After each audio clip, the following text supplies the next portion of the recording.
दोस्तों, मैं एक सीनियर फाइनेंशियल कंसल्टेंट हूँ और एक प्राइवेट फर्म के लिए अहमदनगर जा रहा था। मेरा जूनियर साथी भी मेरे साथ था। मेरी उम्र 47 साल है और मेरे परिवार में मेरी पत्नी और 3 बच्चे हैं। मुझे घर से लंबे समय तक दूर रहना अच्छा नहीं लगता, लेकिन नौकरी की मजबूरी के चलते मुझे कई बार अलग अलग शहरों में जाना पड़ता है। हालांकि मैं अपनी मर्जी से खुद शहर चुन लेता हूँ। इस बार मैंने अहमदनगर चुना क्योंकि मेरे ससुराल वाले वहां रहते हैं। मेरी सास, मेरा साला संजय और उसकी पत्नी काव्या अहमदनगर में रहते हैं। मेरे ससुर 3 साल पहले गुजर गए थे और तब से मैं परिवार की कुछ जिम्मेदारियां निभाता आ रहा हूँ।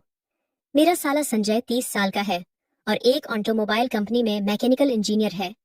उसकी शादी को 2.5 साल हो चुके हैं और मैंने ही उसकी शादी का सारा इंतजाम किया था। इस बार जब मैं अहमदनगर जा रहा था तो मैंने ससुराल में रुकने का मन बनाया। मेरी सास उस वक्त कोल्हापुर में मेरे घर पर थीं, क्योंकि मेरे माता पिता अपनी बहन के पास पुणे गए थे। मेरी पत्नी अकेली थी, इसलिए सास उसके साथ रहने आई थी। मैं शाम 4 बजे अहमदनगर पहुंचा। अपने जूनियर को एक गेस्ट हाउस में ठहराने की व्यवस्था करके मैं ससुराल पहुंच गया। वहां मेरी साली काव्या ने मेरा जोरदार स्वागत किया। वह 27 साल की है, सांवली छरहरी, करीब 5 फुट 6 इंच लंबी और देखने में वह बहुत ही आकर्षक थी। गोल चेहरा, गालों पर डिंपल और घने काले बाल, वह बहुत खूबसूरत लगती थी। रात 8 बजे मेरा साला संजय दफ्तर से लौटा। हमने साथ में रात का खाना खाया और फिर देर रात 1 बजे तक बातें करते रहे। इसके बाद हम सोने चले गए। अगले दिन से मेरा काम शुरू हो गया। मैं सुबह निकलता और रात को ही वापस आता। सिर्फ रात के खाने और सोने से पहले ही हम सब आपस में बात कर पाते थे। हमने फैसला किया कि वीकेंड पर कहीं घूमने जाएंगे। अगला रविवार महीने का तीसरा रविवार था, इसलिए संजय की छुट्टी थी और मेरा भी आधे दिन का काम था। हमने कोल्हापुर के पास पन्हाला किला देखने का प्लान बनाया और वहां एक रात रुकने का विचार किया। संजय के एक दोस्त ने वहां के रिसोर्ट में हमारे लिए 2 कमरे बुक करवा दिए। काव्या इस प्लान से सबसे ज्यादा उत्साहित थी, क्योंकि उसे रोज की दिनचर्या से छुट्टी मिलने वाली थी। लेकिन रविवार की शाम को जब संजय ऑफिस से आया तो उसने बताया कि उसे अचानक 6 दिनों के लिए प्रोजेक्ट के सिलसिले में बाहर जाना पड़ रहा है। इसका मतलब हमारा घूमने का प्लान रद्द हो गया। ये सुनकर काव्या बहुत निराश हुई। संजय अपने काम में हमेशा व्यस्त रहता था, इसलिए उसे बाहर घूमने का मौका कम ही मिलता था। मैंने गौर किया कि संजय थोड़ा किफायती स्वभाव का था और काव्या की खुशियों के लिए ज्यादा खर्च करने से बचता था। वैसे भी इस ट्रिप का पूरा खर्च मैं उठाने वाला था। संजय को इससे कोई परेशानी नहीं थी, इसलिए उसने कहा कि भले ही वह न जा सके, हम लोग फिर भी जा सकते हैं। ये सुनकर मैं और काव्या सोच में पड़ गए। फिर संजय ने एक और सलाह दी कि चूंकि 2 कमरे बुक हैं, तो काव्या अपनी किसी दोस्त को साथ ले जा सकती है। ये सुनकर काव्या का चेहरा खिल उठा। उसने फौरन अपनी दोस्त राधिका को फोन किया और राधिका ने हाँ कह दी। इसके बाद तय हुआ कि हम अगले दिन दोपहर को पन्हाला के लिए निकलेंगे। सोमवार सुबह संजय अपने काम के लिए रवाना हो गया। मैं अपने क्लाइंट से मिलने चला गया। दोपहर में जब मैं लौटा तो काव्या ट्रिप की तैयारियों में जुटी थी। उसकी काली आंखों में एक खास चमक थी, जिसमें उत्साह और शराफत दोनों झलक रहे थे। खाना खाते वक्त काव्या ने मुझसे पूछा, जीजा जी, वहां खाने पीने का क्या इंतजाम होगा? कुछ साथ ले जाना चाहिए क्या? मैंने हंसते हुए कहा, कुछ लेने की जरूरत नहीं, रिसोर्ट में सब कुछ शामिल है। हाँ, अगर कोई चटपटा नमकीन या मुरब्बा हो तो रख लो। मुझे खाने से पहले कुछ छटकारा लेना पसंद है। काव्या हंस पड़ी और बोली, अरे मतलब आप कुछ पीने का इरादा रखते हैं? मैंने मजाक में कहा, ज्यादा नहीं, बस हल्का फुल्का। कोल्हापुर में तो मैं छूता भी नहीं, पर बाहर निकलता हूँ तो थोड़ा मन करता है। तुम्हें कोई तकलीफ तो नहीं? काव्या ने मुस्कुराकर कहा, मुझे क्या परेशानी होगी, वैसे मैं कुछ अतिरिक्त कपड़े रख लेती हूँ। बारिश में भीगने का भी तो मजा लेना है। मैंने हंसते हुए कहा, बिल्कुल, पन्हाला के झरनों में भीगने का अलग ही आनंद है। काव्या बोली, मुझे पहले से पता था, इसीलिए मैंने पहले ही तैयारी कर ली। वैसे संजय नहीं होंगे तो कोई टोकने वाला भी नहीं होगा। मैंने चुटकी लेते हुए कहा, शायद उसे तुम्हारी फिक्र कम है, तभी टोकता होगा। काव्या ने हंसकर सफाई दी, नहीं, ऐसा नहीं है। उसे डर रहता है कि कहीं मैं ठंड बीमार न हो जाऊं तो दवा का खर्च बढ़ेगा। फिर उसने हंसते हुए पूछा, आप तो मुझे रोकेंगे नहीं ना? मैंने हंसकर जवाब दिया, क्यों रोकूंगा? मैं तो जवानी के दिनों से हर साल दोस्तों के साथ बारिश में भीगता आया हूँ। हमारा पूरा ग्रुप होता था, जिसमें लड़कियां भी शामिल थीं।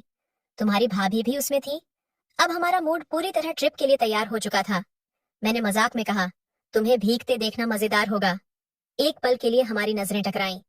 मेरी आंखों में शरारत देखकर काव्या के चेहरे पर हल्की सी मुस्कान उभरी, लेकिन उसने उसे छिपाने के लिए चाय का कप उठा लिया। मुझे पता था कि वह अंदर से हंस रही थी। हमारे बीच ऐसी हल्की फुल्की बातें पिछले कुछ महीनों से चल रही थीं। शुरुआत में जब वह शादी के बाद हमारे घर आई थी तो मुझसे खुलकर बात नहीं करती थी। मैं इस घर का दामाद था, लेकिन मुझे बड़े भाई की तरह सम्मान मिलता था। घर के कई फैसले मेरी सलाह से लिए जाते थे, इसलिए संजय और काव्या दोनों मुझे बहुत मानते थे। धीरे धीरे हमारा रिश्ता दोस्ताना और हल्का फुल्का हो गया। अब वह मुझसे बेझिझक बातें करने लगी थी।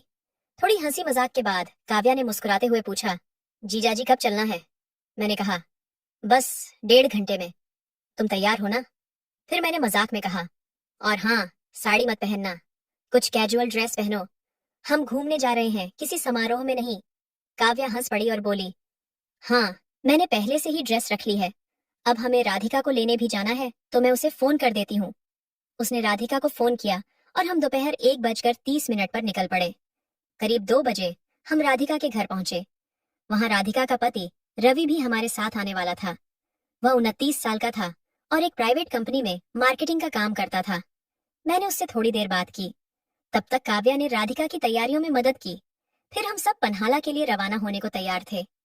जब काव्या और राधिका तैयार होकर बाहर आईं, तो मैं बार बार राधिका की तरफ देख रहा था।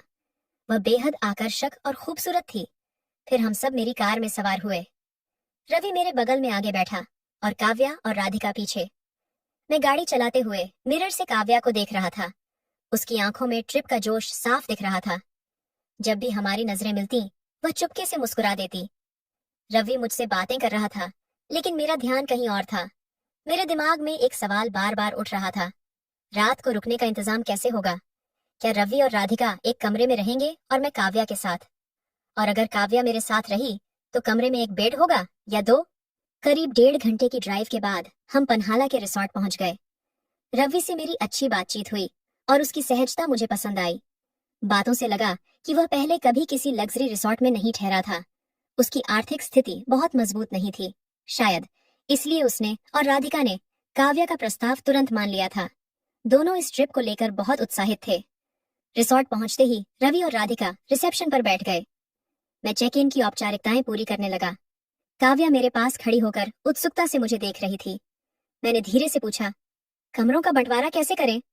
तुम और राधिका एक कमरे में, मैं और रवि दूसरे में? काव्या ने फौरन आंखें झपकाते हुए कहा, अरे जीजा जी, ऐसा न करें। उन्हें साथ रहने दें। उन्हें ऐसा मौका कहाँ मिलता है। उन्हें खुशी लेने दें। हम दोनों एक कमरे में रह लेंगे। मैंने उसकी बात मानते हुए कहा, ठीक है, जैसा तुम कहो। अंदर से मैं बहुत खुश था। थोड़ी देर बाद स्टाफ ने हमारे बैग उठाए और हमें कमरों तक पहुंचाया।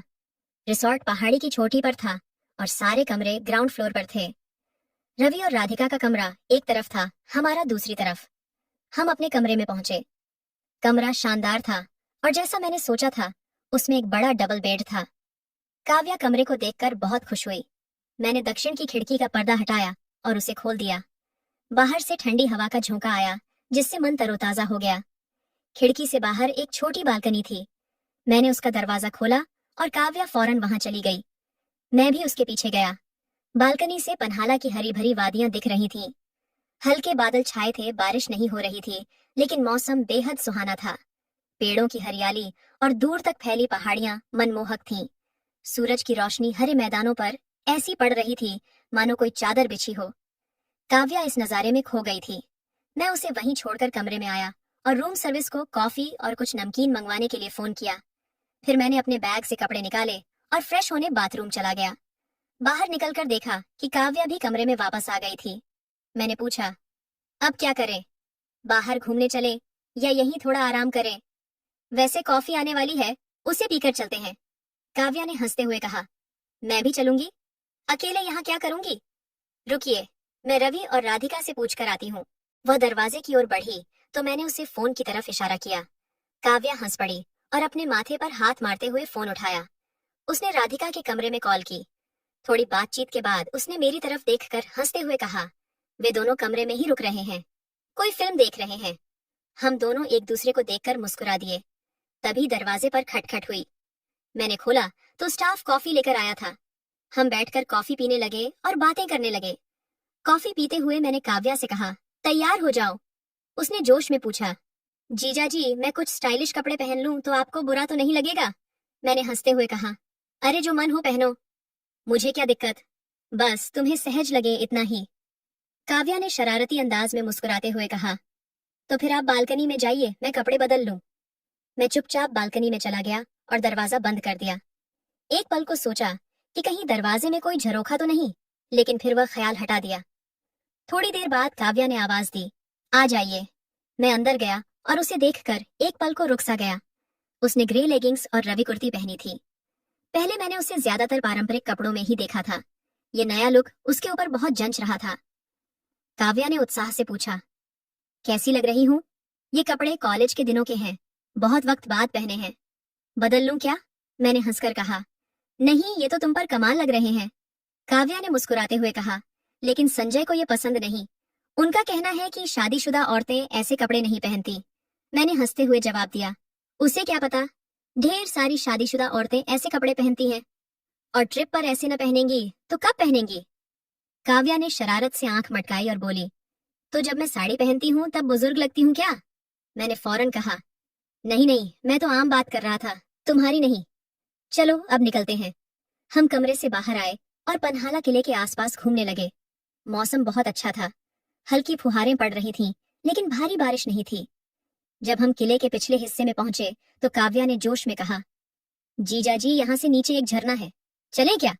बस 20 मिनट लगेंगे और अंधेरा होने से पहले लौट आएंगे। मैंने सहमति दी, चलो ठीक है। हम एक टेढ़ी मेढ़ी पगडंडी से नीचे उतरने लगे। रास्ते में हल्की झाड़ियां थीं, घना जंगल नहीं था, लेकिन रास्ता आसान भी नहीं था। दूर एक गांव की झलक दिख रही थी। हम सावधानी से नीचे बढ़ रहे थे। रास्ते में छोटे छोटे